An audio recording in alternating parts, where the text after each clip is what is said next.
Yeah, I'll react to that, sure.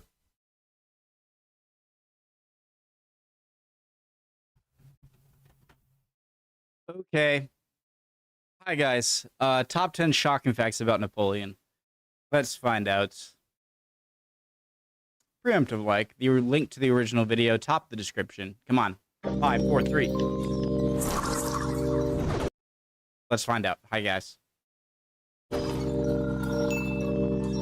What can we do? What can we do? What can we do? We can fight! From zero to hero, and then back to zero.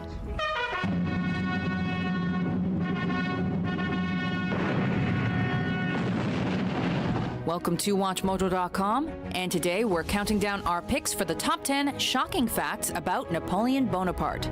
For this list, we're reviewing unusual and generally unknown facts about this French emperor's life, including his rise to and fall from power.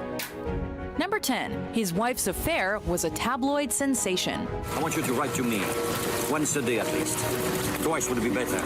Joséphine de Beauharnais, widowed and with 2 children, apparently had quite a few gentlemen suitors in her day. But then she met Napoleon and became his wife. When Napoleon was away at war, she was left alone at home, which led her to start a relationship with a French military man. Rumors of her infidelity swirled and finally reached her husband's ears. The man I love is there. It takes 2 to love. What are you insinuating? Distraught, Napoleon wrote a letter to his brother, but the message was intercepted and eventually found its way to a British newspaperman who printed the details for all to read. Turning Napoleon's crumbling marriage into a tabloid sensation, this, on top of the fact that she hadn't produced an heir, caused the emperor to divorce Joséphine. Number 9, he lost at chess to the Turk. Anything can happen, my friend. Proof? Check. Napoleon was an exceptional military strategist and the kind of man who had to win at everything he tried. That might be why he couldn't resist a game of chess, especially against a supposedly almost unbeatable machine. In 1809, he challenged the rarely defeated automaton chess player known as the Turk at Austria's Schönbrunn Palace. Unbeknownst to Bonaparte, the incredible gadget was actually controlled by a person hidden inside it, playing through a complex mirror system. The emperor made several illegal moves, causing the Turk to relocate his pieces back to their original spots. The Turk swept its arm across the board and knocked all the pieces off. While tickled by the machine's responses, Napoleon was unable to beat the Turk in a proper match. Number 8, he sold Louisiana to the US for dirt cheap. In his effort to take over the world, or at least...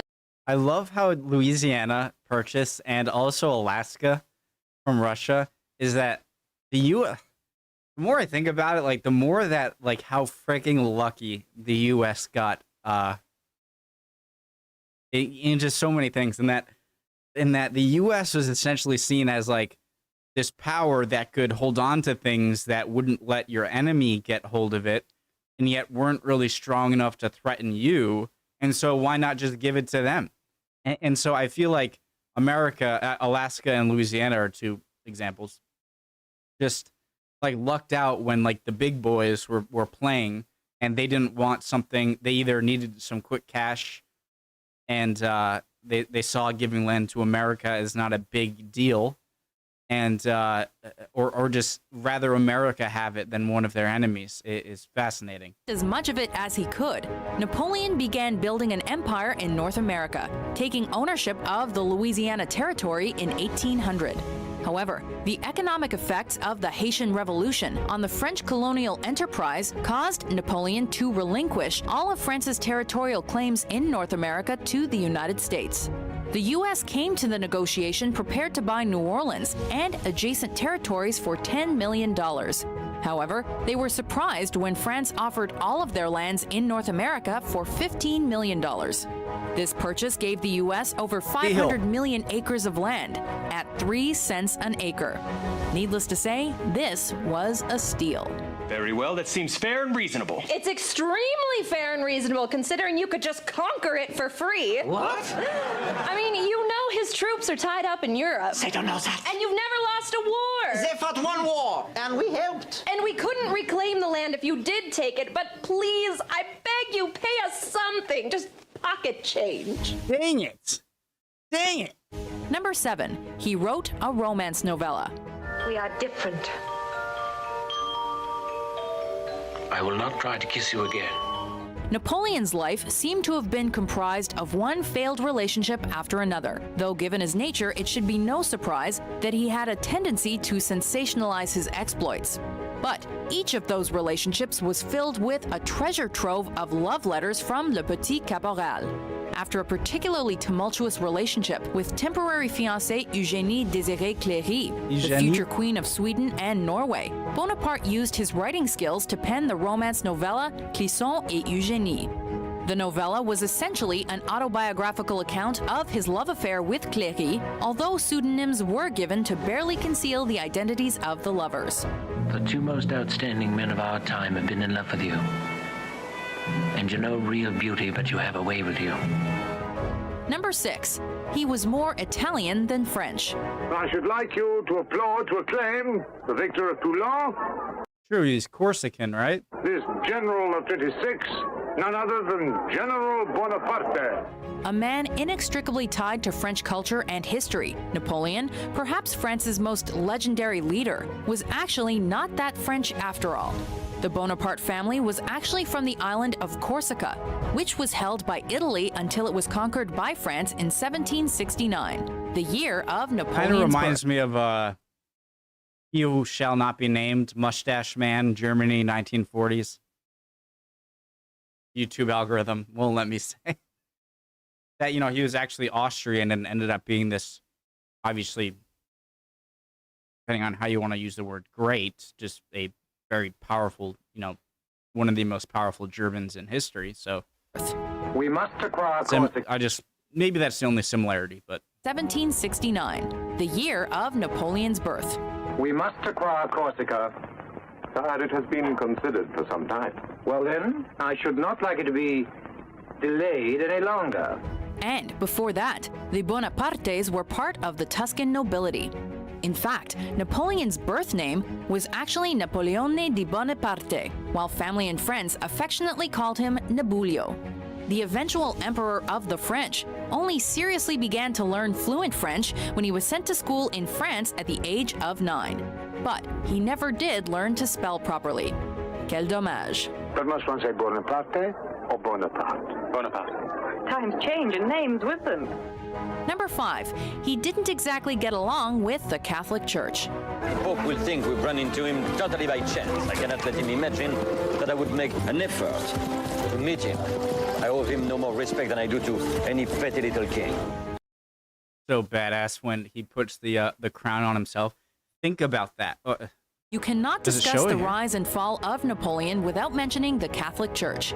On the outside, he seemed to champion the Church.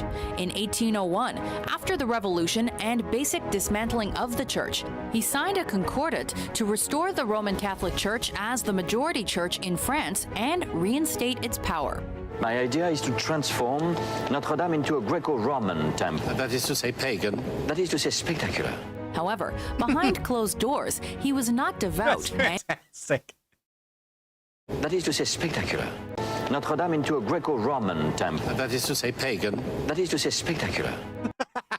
However, behind closed doors, he was not devout and was actually more curious about Muhammad than Jesus. His relationship with the office of the Pope may have deteriorated further if the legends are true. Apparently, he was to be crowned by Pope Pius VII, but at the last second... Muhammad's more fun than Jesus. Jesus, you know, peace and love. You know, Muhammad actually did stuff. Obviously, I'm not religious, all right? Don't get on me on this. But Muhammad feels more of a historical... No, actually, Jesus would be more of a... I don't even know what I'm saying. Snatched the crown and anointed him Pope Pius VII, if the legends are true. Apparently, he was to be crowned by Pope Pius VII, but at the last second, snatched the crown and anointed himself so he wouldn't have to answer to the Pope. Think about that. Think about the power move. Think about being him look, everyone wants to be like super powerful and would love to be it. And if you say you don't, you're just lying to yourself. To just know that you're so powerful, it just more than words, just like, nope, I don't need you. Boom, I'm it. It's not Holy Roman Empire business, you know, who crowns who. It's me. I'm the strong one. Oh, it's a pagan temple. Oh, it's going to be spectacular. Shut up. All right? Just be quiet, Pope. Just chilling moments.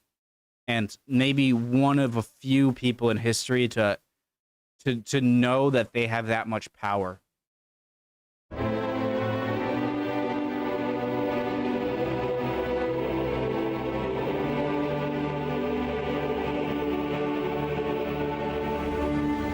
Number 4, he introduced canned food to the military. During the Napoleonic Wars, the French military was concerned with food preservation and worried they would not be adequately able to feed their soldiers. Didn't have bad lead poison. I remember watching the John Franklin, or learning about the John Franklin expedition. And there, I guess it had been a new type of canning sealing using lead that they didn't know was toxic. And so actually, I was going to say, but apparently not. Okay, especially when the army was unable to obtain food in a hostile region. The military offered 12,000 francs for a suitable invention, and in 1810, Nicolas Appert won that prize by presenting glass jars that were airtight, becoming the father of the modern canning process. Napoleon must have been extremely tech-savvy for his time and jumped at this technological advantage for his militaristic pursuits. Number 3, he always had poison on hand for a rainy day. Is that like a pressure chamber thing, and it'll help seal the jars? Number 3, he always had poison on hand for a rainy day. Those stories vary as to whether it was a pill, a vial of poison, or a packet of toxic powder. Many sources say that Napoleon carried poison with him at all times. Why? Maybe he was afraid of the potential humiliation of being captured. Or maybe he was terrified by the thought of the torture that could ensue if he did get caught. They've signed the surrender, and Your Majesty is honor-bound to respect it. France has given her word, sire. However, he finally chose to consume the poison on April 12, 1814, the day after he was forced to abdicate the throne. Only it didn't work. The poison had been sitting around for at least a decade and had expired. Instead of dying, he became painfully sick and was cured by a cup of tea and a good night's sleep. Judging from what I've seen, ruling over France brings very little happiness. Ruling over this island brings even less. Number 2. I'm not saying it was cyanide, but isn't cyanide like a naturally occurring thing?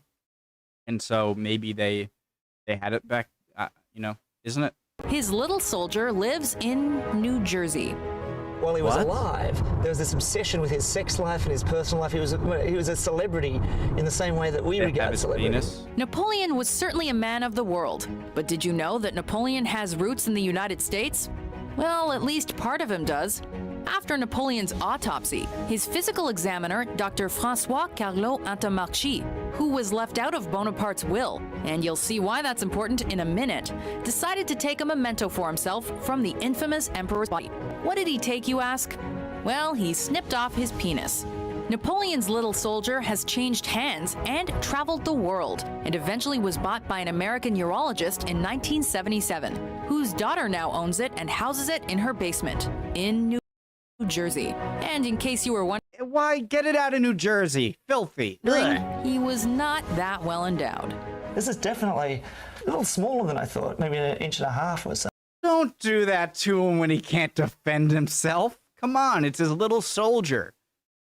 And it's probably all shriveled.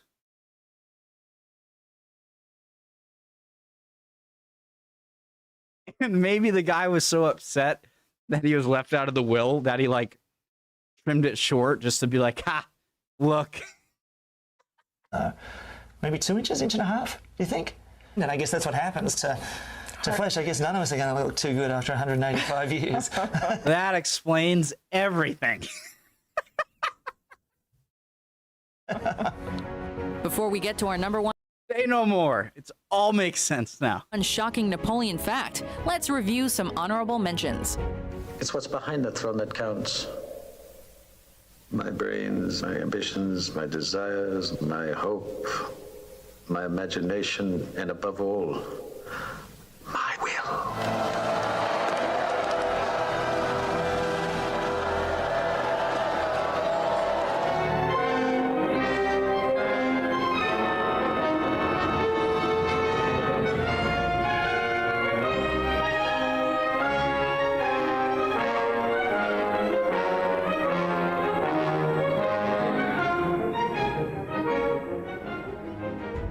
Number 1. He wasn't as short as you think. Yeah, wasn't he like 5'7"? Desperate act of a little man with a big Napoleon complex. Many of you may have heard of the Napoleonic complex, when a short person acts overtly dominant to compensate for their size. Or for his little soldier. Since that condition is named for Bonaparte, the idea that he was diminutive has persisted for centuries. British propaganda often depicted Bonaparte as little and aggressive. I hear it's also because he often was surrounded by his elite troops, which were chosen from usually very tall men, you know? And so it just like made him look even shorter. The rumors spread. You all stand before me waving a piece of paper, crying, abdicate, abdicate.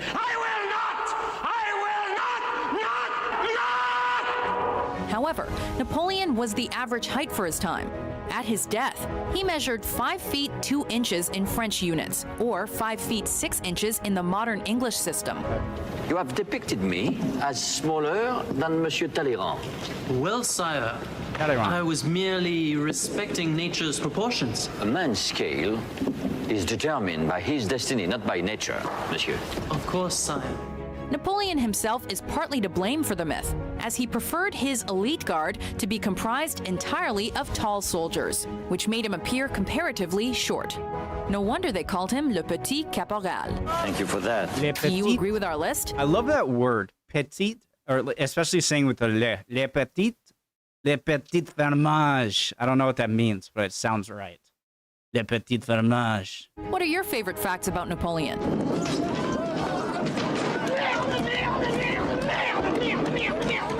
For more revolutionary top 10s published every day, be sure to subscribe to WatchMojo.com. I don't want to see you around here anymore. Eat it. Vous me connaissez, monsieur? Eat it, Bagdi. Idiot! Idiot! That was really good. I really enjoyed that little soldier part. God dang it. Oh, God. All right. Yeah, fantastic. I need to get back into learning more about Napoleon, more in-depth videos. I'm not watching the Napoleon movie in November, not having a much greater grasp of Napoleon and the Napoleonic Wars as I do now. So, love y'all. Hope you're all doing well, and I'd appreciate any comments, and I'll see you guys next time. Bye, guys.